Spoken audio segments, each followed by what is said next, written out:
Your group can make a true difference in the lives of others. You have the opportunity to spread the spiritual growth that God has been producing in your lives. But how do you do it? Today, we're going to talk about serving as a group, and we're going to give you 3 high-impact serving ideas that you can plan for your group this year. So let's dive in.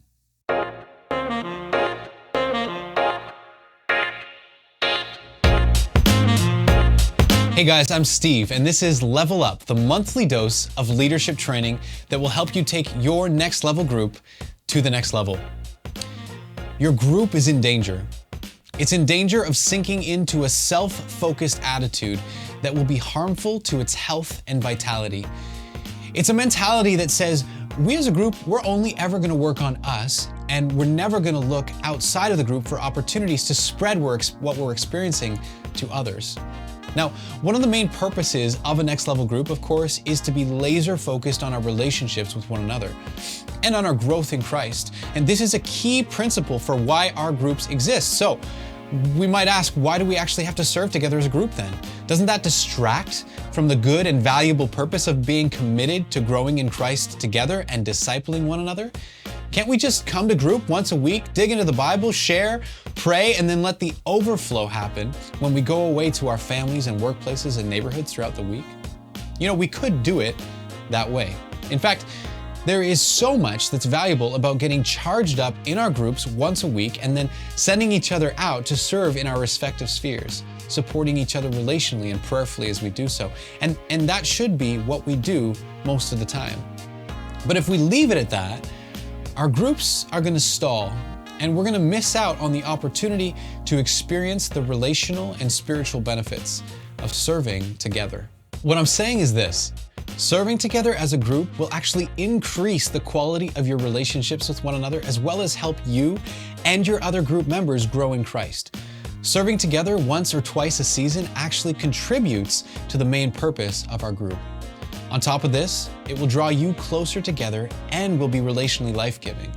And finally, you will be contributing to the lives of others and will be able, as a group, to witness God working through you as a team. So why would we choose to miss out on this? Here's a few quick best practices on how to plan to serve, and then 3 ideas of high-impact ways for your group to serve together. The first best practice is to schedule a time to serve once a season. If you don't schedule it, it's probably not going to happen, so put it on your group calendar. The second best practice is to schedule the time outside of your group time if possible. If you need to make it on your regular group night, then do that. But if you're able to schedule it for a different time slot, that would be ideal. The third best practice: commit as a group to put the same level of priority on this serving time as you would on attending a regular weekly meeting. It's not a throwaway week that's optional to attend. It's highly important, and your group isn't going to want to miss out on the opportunity. Finally, delegate the planning and organization of the serving opportunity to somebody in your group who's gifted and passionate in this area. Don't take on the role yourself. Give someone else that opportunity to do the planning and follow up with them to help make sure it happens. That's 4 best practices. Now here are 3 high-impact serving ideas. First, talk to your church leaders. It's not a specific way to serve, but I really think it's one of the best ways to start. Your church is a central hub of care for the community. They are aware of needs that you might not see. They have resources that you might not have, and the value of your group coming to look for an opportunity at the church will really be a blessing to your leaders. One of my groups did this a couple times. One time our church got us connected to be able to load trucks for flood relief efforts.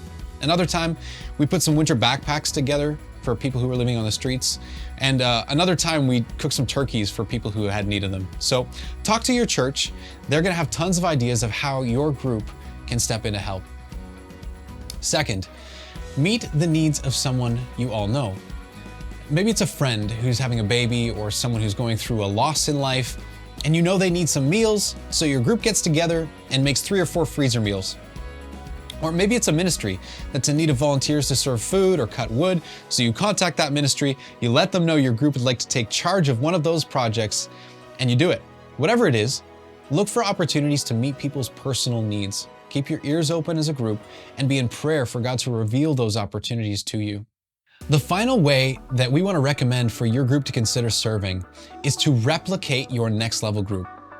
This is a high impact opportunity for you to share what you're experiencing in your group with others who need rescuing.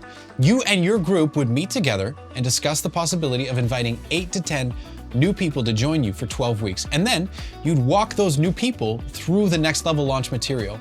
In fact, you'd essentially multiply yourself by a factor of 2 using this replication model. And then when you're done launching that group, you'd actually send them out into their own separate weekly meetings, and you'd have some opportunity to follow up with them in the next stages of their journey. After those 12 weeks, you'd go back to your normal meetings as the original group, but you would have rescued a group of new people from isolation and sent them on their way to real spiritual friendship with one another. Now, this way of serving, this third way of serving, it's got a number of considerations that you'll need to think through. So if you're interested, you and your co-leader, give us a shout at Next Level, and we'd love to chat about the opportunity with you in more detail. So, 3 ways to serve together as a group. 1, ask your church for opportunities. 2, look for needs that you can meet in your personal spheres. And 3, replicate your next level group. Don't miss out on the blessing of including this in your regular group rhythms once or twice a season, about every 6 to 8 weeks or so. Your group is going to benefit and grow as a result of it, and you will have the opportunity to be a blessing to others. Group leaders, thank you so much for all you do week in and week out. We love you. We appreciate you. You are on the front lines of discipling people in their lives, in the struggles that they're going through. That's no small thing. God is using you, the Holy Spirit is living inside of you, and His power is flowing through you. Thank you so much for being involved and for working so hard each week. Thanks.